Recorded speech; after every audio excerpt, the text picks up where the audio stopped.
pag-compute ng area ng bubong, ang gamit naman ngayon ay Bluebeam.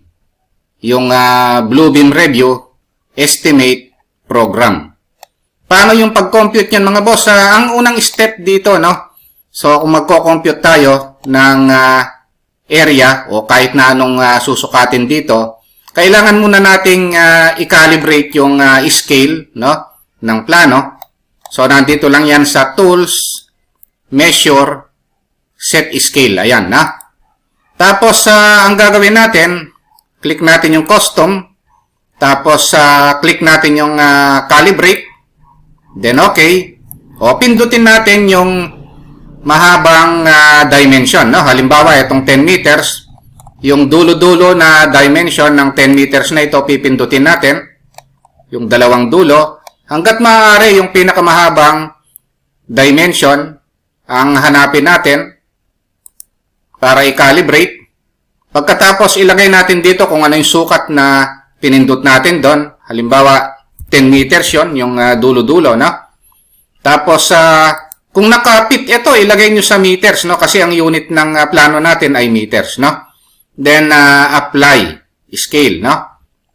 Once na na-apply na yung scale, nakaset na yung scale niyan, no? So, para ma-check natin kung tama, kung 10 meters nga ito sa bagong kinalibrate natin, Tools, Measure, Length. So, lagyan natin ng length.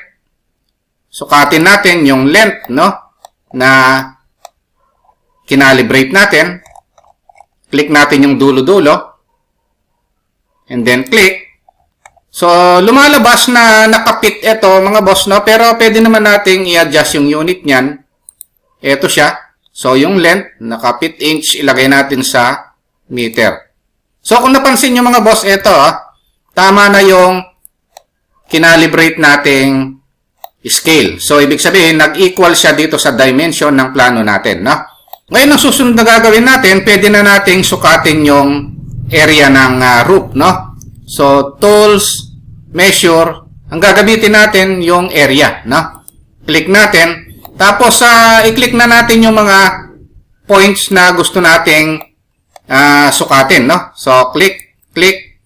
Tapos, yung points ng bubong, ito, click. Pagdating dito, i-enter na natin, no?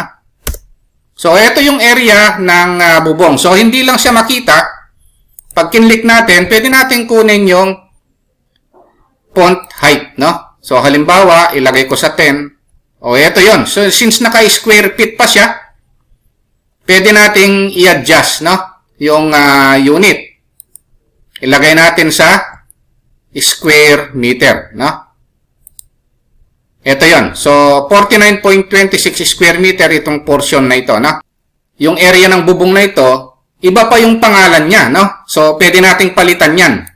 O, ilagay ko lang dito, roof area, halimbawa, roof area 3, no? Tapos, ito, sa label, o, iparehas ko na lang.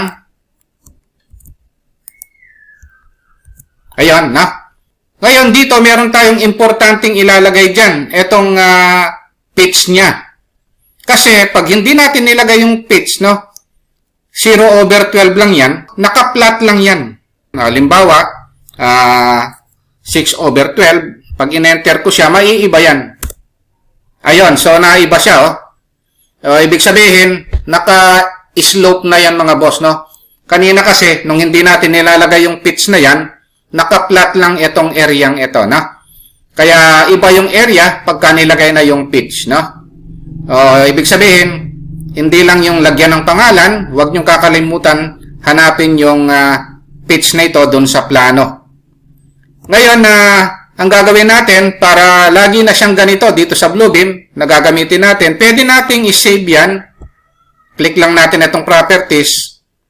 Ilagay natin sa tool chest. Ito, add to tool chest. No? O, click ko lang yon. Ito na siya.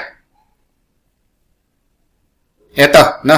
Roof area 3. At nandito siya sa Kuya Fred project. Itong paggawa ng tool chest na ito, mga boss, meron din tayong topic dito sa Bluebeam, no?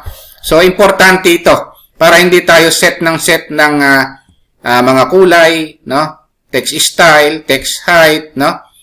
At itong pag-setup nito.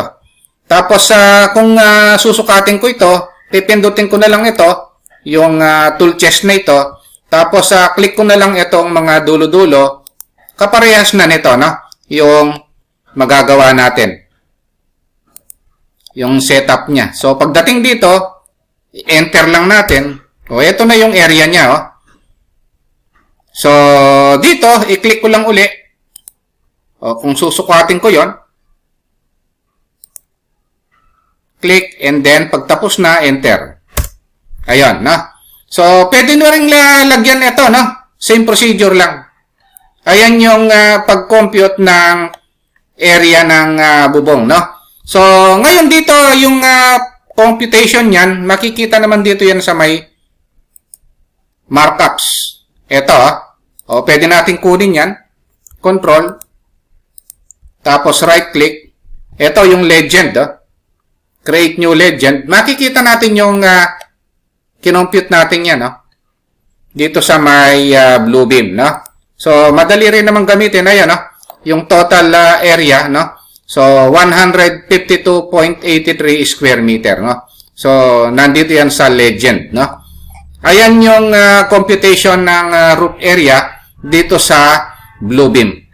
Okay lang mga boss, no? Kung nagustuhan nyo itong video natin, huwag nyo po sanang kalimutang pindutin muna pala, no? Yung subscribe dito sa maliit pa lang nating channel.